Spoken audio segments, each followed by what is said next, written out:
Right, right, Carl. The hotel's going to be fine as long as, now if you look at this apartment complex, you can see there's a large courtyard kind of in the center. We tried to get around there to look down in it, but the smoke is just too heavy. So you kind of see that opening there, and you can see a parking garage right there.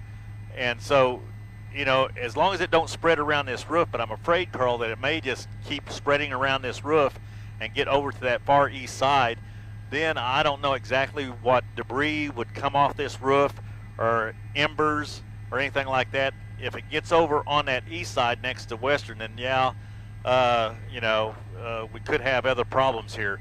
And just as I've been talking here, Carl, you can see a little fire breaking out along that rubberized roof to the right of the screen.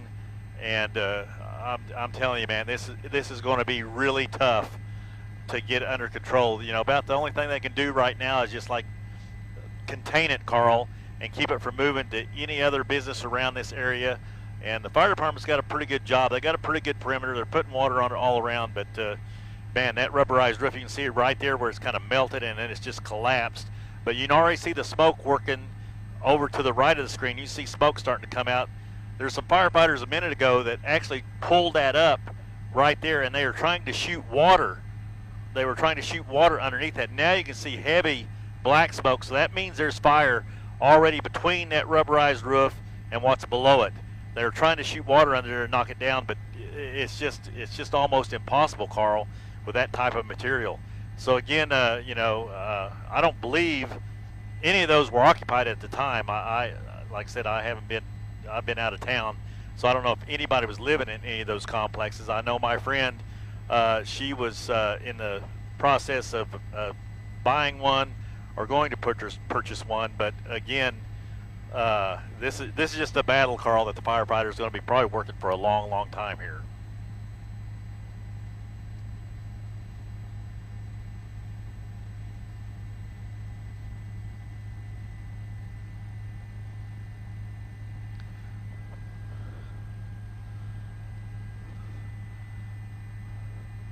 Well, it's a roof, but it has collapsed right there. So there's probably the wood frame underneath it and the joists and everything that are burning right now. But that part, you can see sections all through there that have collapsed. There's a hole right there that it's collapsed and went down into. So again, Carl, it's there's not too much to say or too much help, that I can talk about here, how to help these guys out or what they can do, because they're just going to have to keep it contained and hopefully try to get this rubberized stuff. Maybe they can get some foam in here and see if that will work or not, but water just really doesn't have too much of an effect on it to knock that rubberized coating down. It looks like in several areas, like I said, this is 5 stories. I'm sure that 5th story in several areas along here has collapsed. And I believe that's a parking garage. I don't know how far that parking garage goes, Carl, over there that we showed you. I don't know how far that is and wraps around, but that's part of it right there. Again, it looks like from looking at it where those firefighters are trying to spray water under that rubberized stuff, it keeps working its way around. It could work around all the way around this roof here. Hopefully that won't happen. Hopefully they'll be able to keep it contained, but the fight is going to still go on here probably for a long, long time, Carl.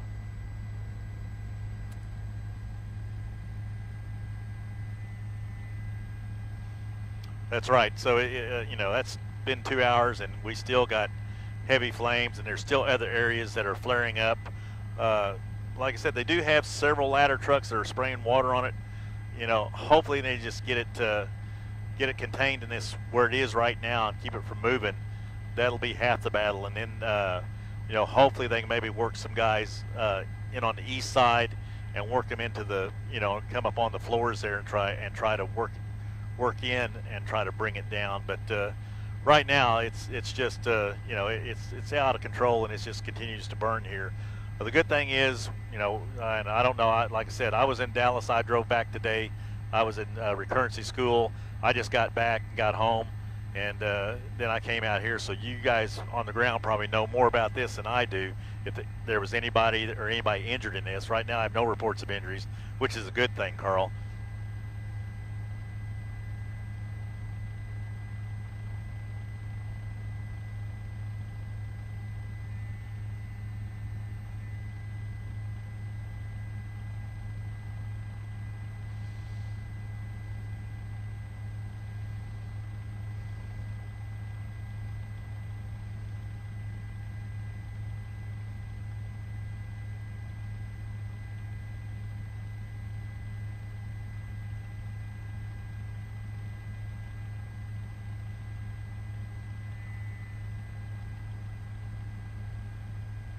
Well, that's right, Carl. This is going to be probably an all-night thing here with this large of an apartment complex.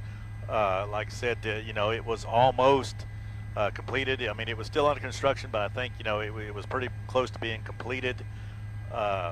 You know, the loss, I don't know how much the loss is going to be down here, but it's going to be significant. It's because they were not, you know, they were high-end apartments. They weren't, yeah, and so the loss to the whoever owns this, the builder or whatever, is going to be very significant here. And but this could be an all-night thing here, Carl, for these firefighters to work and try to get this thing under control. We just, you know, we just don't know. We see the roof has collapsed, but we don't know if there's been any other floors collapse in the center of that thing, and if fire has moved down in the center to, say, the 4th floor and has collapsed that or anything below that. So we can't really see that, but you can see that roof all right through there has completely collapsed, and that's down on the 5th floor. So you can see flames in the 5th floor. So hopefully, man, you know, they can get it under control.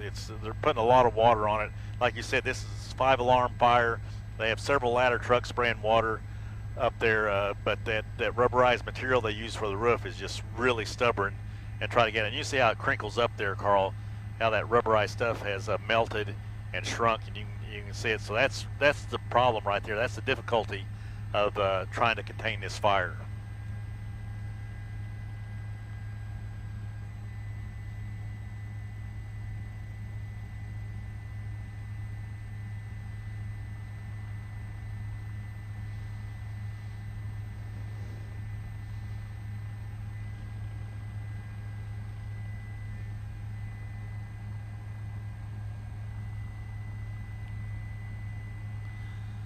I'm not sure. It don't look like it, but you know, it's hard to say. There's so much smoke down there right now, Carl. We really can't get a good look at it. We do know that the firefighters are really working feverishly right there, almost in the center of your screen, trying to put water underneath that, and you can still see smoke coming out of it. But they are working hard to try to stop that expansion of that fire. Well, now you can see it where it's coming out of that hole to the right there. They have heavy smoke coming out of it right there. So it's just crawling its way through there, Carl, and that's not good. That's, you know, it's just going to keep walking its way underneath that rubberized material and the roof below. So, you know, you got to take your hats off the firefighters. Right now they're just they're really fighting a difficult battle to contain this and try to save what they can save, Carl. That's the big thing, is how much of this are they going to be able to save at the end here, and just not keep this thing just collapsing floor after floor after floor. And because it is a big complex, that's for sure. And like I said, this sits at right at 63rd, Northwest 63rd, and Grand, right in that triangle. And Western's to the right of your screen there. Western's going to be up there by that's Chesapeake, and so it sits right in that triangle at 63rd and Grand. So, you know, we just want to, you know, all the roads are closed. Well, we still got traffic on 63rd. Grand is shut down because I can see water lines going across Grand there, so that's shut down. Western is moving all right, and it looks like 63rd is moving all right. So the only road that is closed is Grand right now. As we look down at the bottom, you can see the lines right there run across Grand. So they are diverting traffic right there and turning them around. And we just asked, you know, people to I know there's a lot of lights down here. There's a lot of fire, and people might want to come by and look. But if you can, just stay clear of the area and let these guys do what they do best and try to get this under control.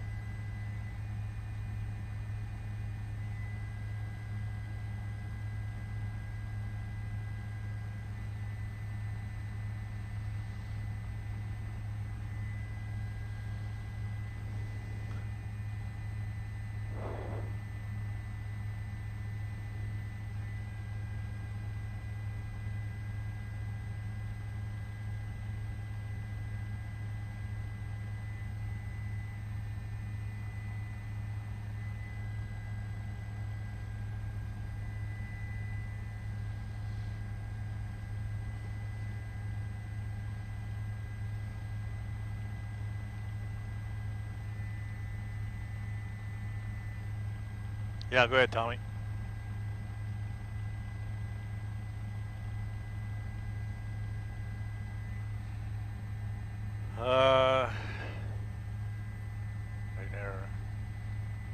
Yeah, we should be able to make it since I'm that close to the station.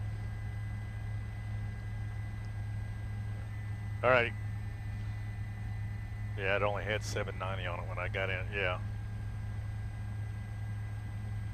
Right.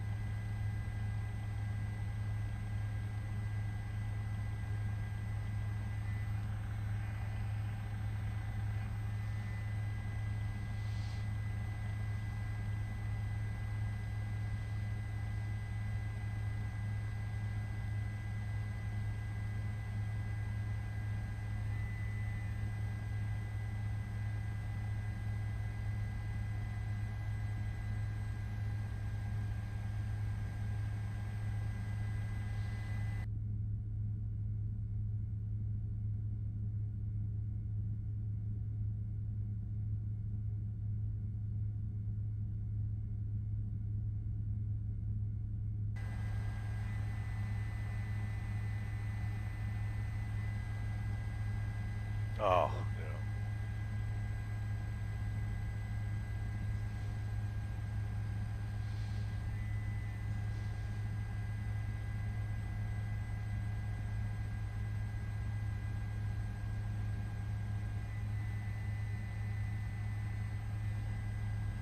Yeah.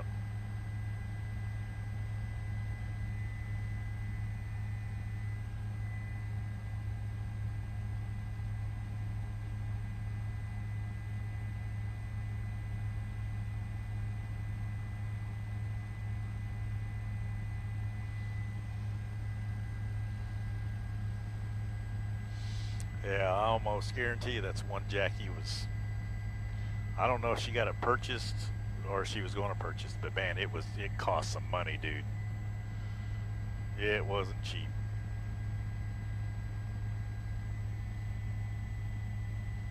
Yep.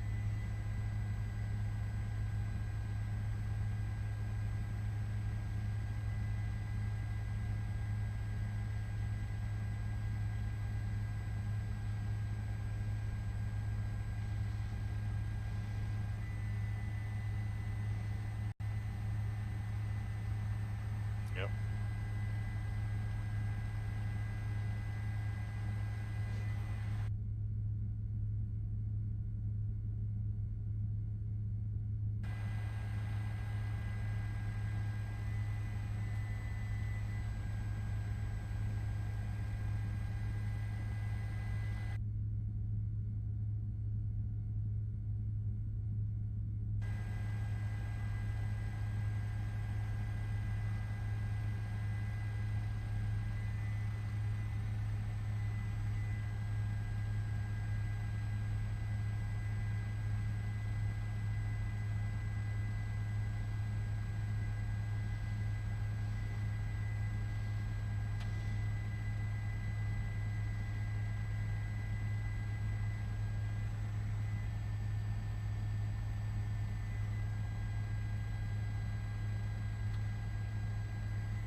Well, at one point, Carl, while Sylvia was talking, the flames kind of went down, but now you see this section right here, that was almost out.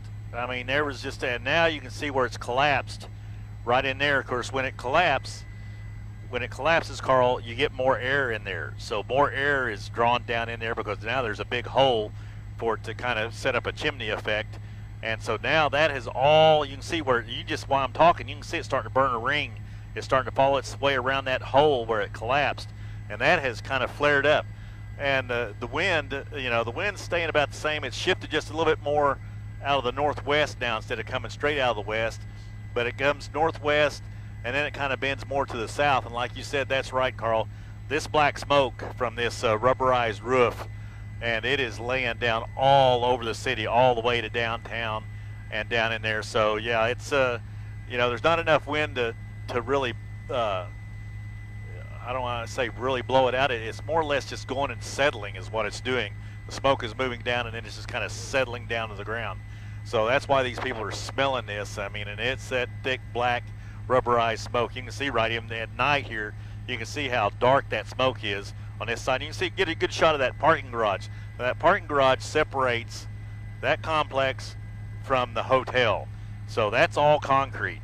That is an all concrete parking garage, so that's a good buffer, and it's concrete on top, and so that's a really good buffer. The only thing that I can see that would endanger anything to the east, if that fire spread and it walked along that roof, or we were showing you the firefighters trying to put the water under that, where they are right now with their lights, if it walked around that roof, well, you can already see it's already broke through, and just to the left of them, you can see flames coming out now. But it walked itself all the way around to that parking garage to the southeast corner. There's possibly some embers that could come off that, some rubberized material that could possibly land on another roof or something and start a fire. But as right now, Carl, it's all contained just right where you're looking at from our picture. And if they can keep it there, it's still going to be a long night for them. But if they can keep it there and not let it spread over there, it's going to be a loss of a lot of property here. But hopefully it won't catch anything else on fire. But the firemen, they're going to have a long night, Carl, and it continues to burn at this time. Like I said, it looked like it kind of died down once while Sylvia was talking, and then that collapsed where you're looking at the bottom of the screen. That collapsed, formed a hole, and now the whole thing just kind of flared up again, Carl. So that's where we stand right now. And like I said, for people joining us at Northwest 63rd and Grand, right in that triangle area is where this apartment complex is. Jim Gar reporting live from Bob Mills, Scotty's 9. Back to you.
Oh, it's moved over into the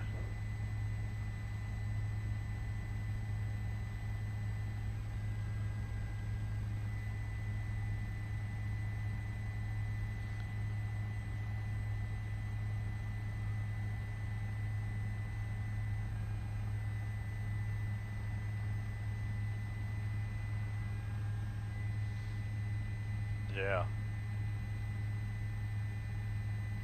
Yeah, it's broke through right there. It's collapsed right there. That wasn't collapsed before. Oh, Roger. Oh, look at the smoke coming down the vents down to the right of them now.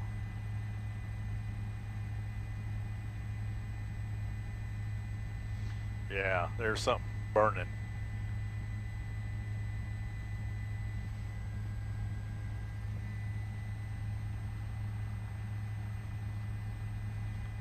Yeah. Man, I don't know. I don't know if I'd want to be. I don't know if I'd want to be standing there. That rubberized stuff.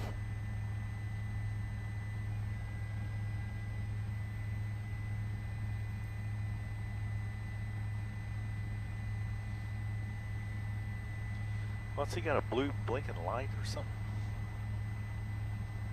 Oh, okay. There's so many lights going on. It's like, what in the world?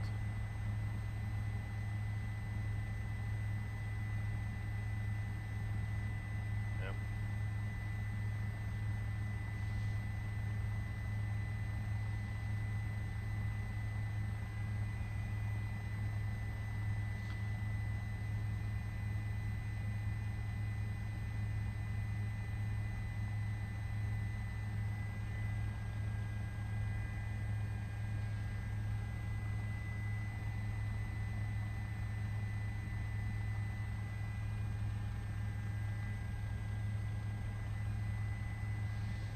Yep.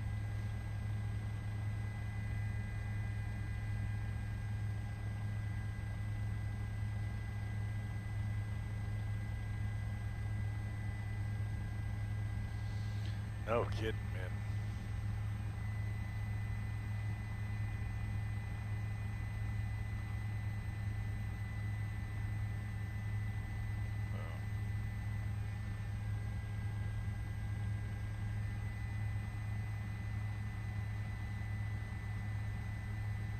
Look at that stuff just wrinkling up, man.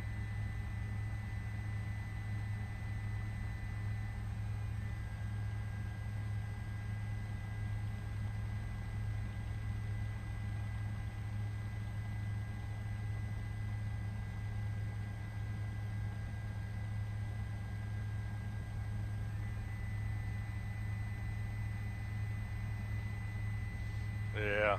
Yep.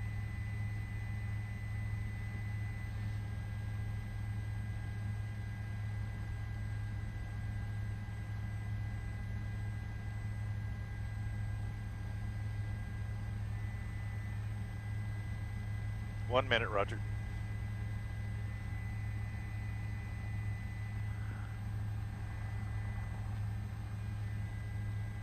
Okay, Roger that.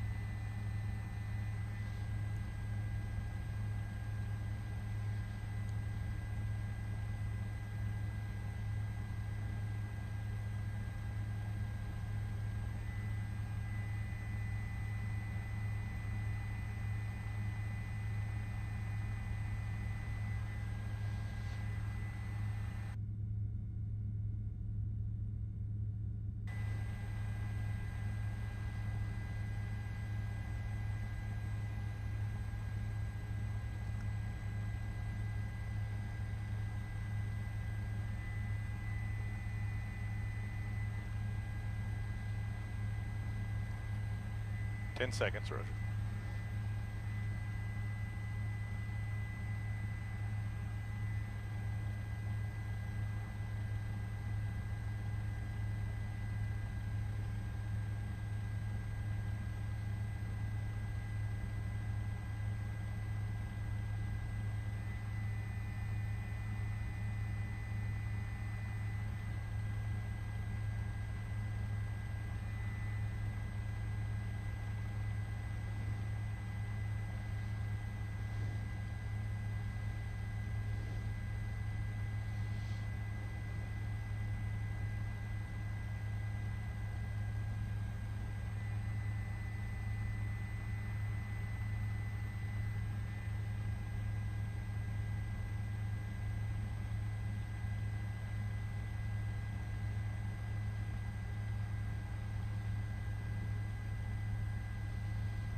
Yeah, I know.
Well, that's right, Carl. Firefighters are still, just throwing water on this thing as much as they can here. We're going to fly a circle here. So what we're going to get over, get a little smoky over on the east side, but we're going to fly a circle here and kind of give you a complete 360-degree view of what's going on here. And like I said, the Canton, that is almost the entire roof there that is got flames coming out of it, and most of it has collapsed due to that rubberized material that is on top. It just makes it very difficult for them to even get this out. Most of it's collapsed into the 5th floor. As we come around here, Carl, you can see that parking garage. You'll see the parking garage come into view. That's the parking garage I was talking about that's on the east side between where the Canton apartments are and the hotel. So, that's a great buffer. The other thing that only concerns me is as you get on the south side here, so you have the parking garage, the heavy smoke right there, that part right underneath that heavy smoke and stuff. I'm busy right now, hang on. And so anyway, you get around on this side, and you can see already, look at the thick black smoke that just broke out, Carl, where those firefighters actually moved down, where they were spraying water. They've actually moved down, and now it's broken through the roof right there, and there's sections of that have collapsed. And they have moved further down with their ladder truck trying to impede this from going all the way to the end here. But the way it's looking, Carl, from what I've been watching, and you can see a big flare up right there where it collapsed right there, and it got extra oxygen going in there. And well, actually, can we get that shot again, Rich? Rich is doing a great job here. Come back to your left a little bit, right in there, those windows. Those two windows right there have firefighters inside, Carl, underneath where that just collapsed. And they're shooting water up through it, trying to stop it from the inside. Now, those guys right there, you got to take your hat off to them, because the last thing I'd want is to have that rubberized material falling down on me. But they are inside on that 5th floor right here, shooting water up. But you can see, now you can see the water coming through right there. But it just seems to have no effect on that, whatever that material is, Carl. It just seems to have no effect on it at all that water. And these guys have moved down, because now you can see the heavy, thick smoke, because there is flames. When you have that kind of smoke, there is something on fire underneath there. And that heavy smoke is coming out right there, and that's even further down to the southeast. So you can see them moving back now. It's just oh man, it's just a fight here, Carl, to try to contain this and keep it from getting that entire roof. But I have a feeling from here, this point on, that entire roof of this Canton apartment complex may go up in flames, which then will collapse down on that 5th floor. And we got firefighters, as you can see in the window right there, working on the inside. So it's a very dangerous job. They're in a very dangerous situation, and let's hope they can get, you know, just keep it contained, and that's about all they can do. You know, like I said, excuse me, Carl, and many times on large fires like this, it's just attrition. It just has to burn till it has nothing else to fuel it to keep it going.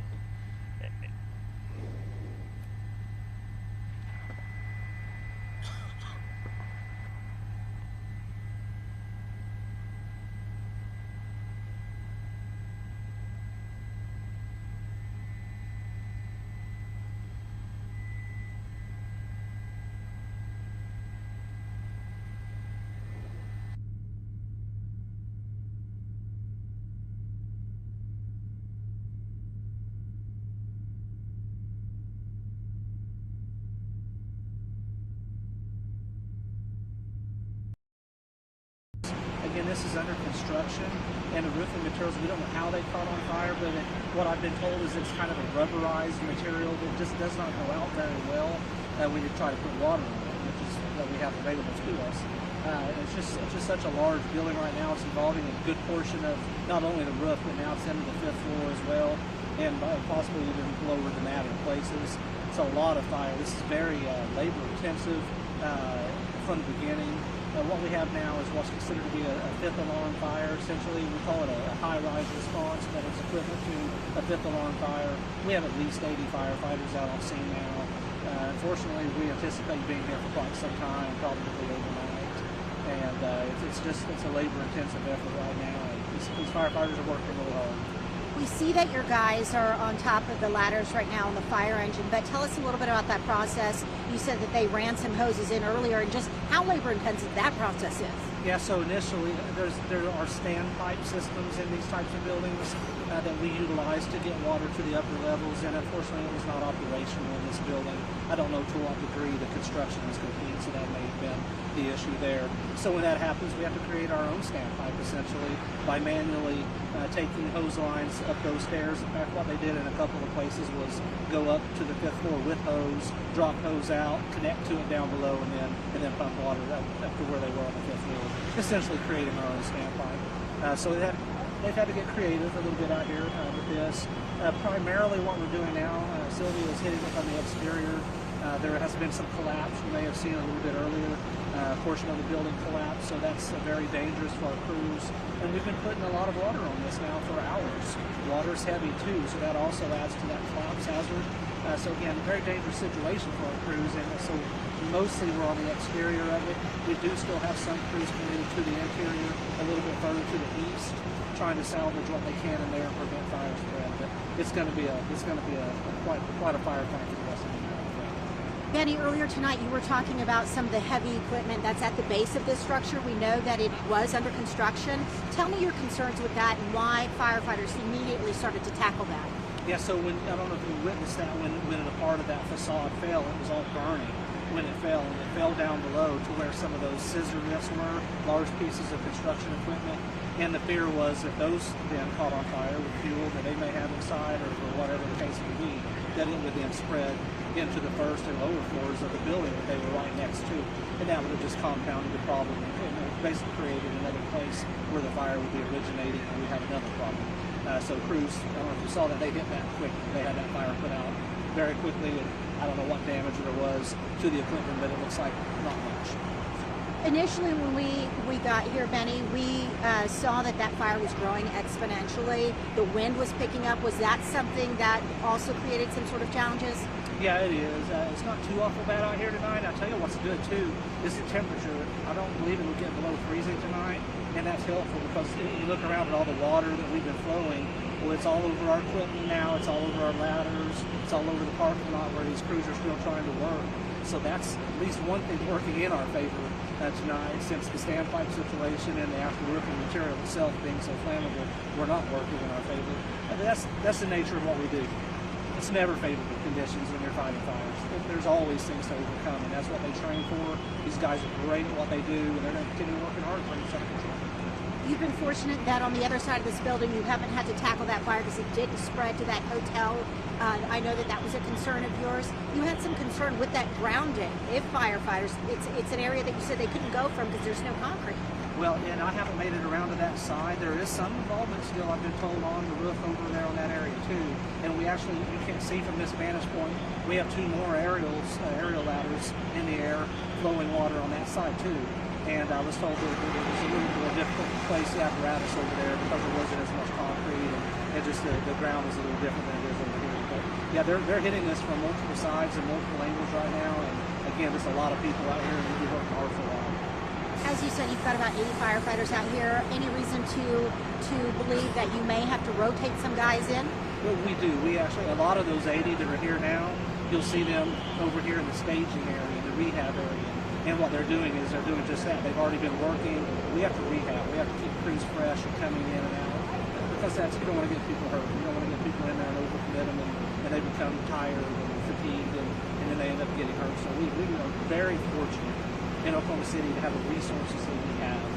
Very blessed to have the following and the support from our community that we have to make sure that we have the types of equipment and personnel that we have. We anticipate even tomorrow's shift when they come in at 7, this could still be going to some degree in these hot spots.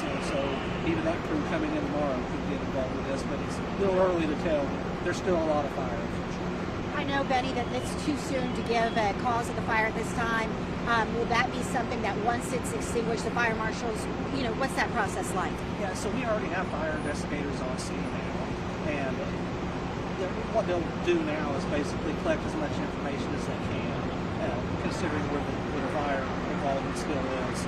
And then of course we'll look at that. The more that the fire is extinguished, the more that they can get inside and look at that, and possibly even use our drones and some things of that nature. We'll give it a good investigation to see if we can determine. Right now we just believe it started on or near the roof. That appears to be where it was when we arrived, and a lot of smoke was already prevalent when we first arrived. And it just spread quickly with those roofing materials being on the roof. Okay. Benny, anything you'd like to add? That's it right now. We know that there's a lot of people out here looking on, and I will say we had one person at least drive over our hose. Please don't do that. That is our lifeline. It could damage that hose, and then our firefighters have no water, so we just always want to remind people that if you're out here, just keep a safe distance. There's really no reason to be out here. We'll keep you informed, but just be careful if you're doing this. Okay, 1 second, Benny. I think that Amanda, did you have a question?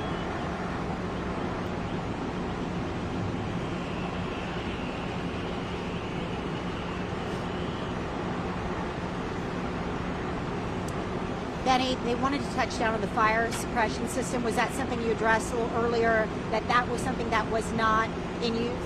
Correct. That's called a standpipe system.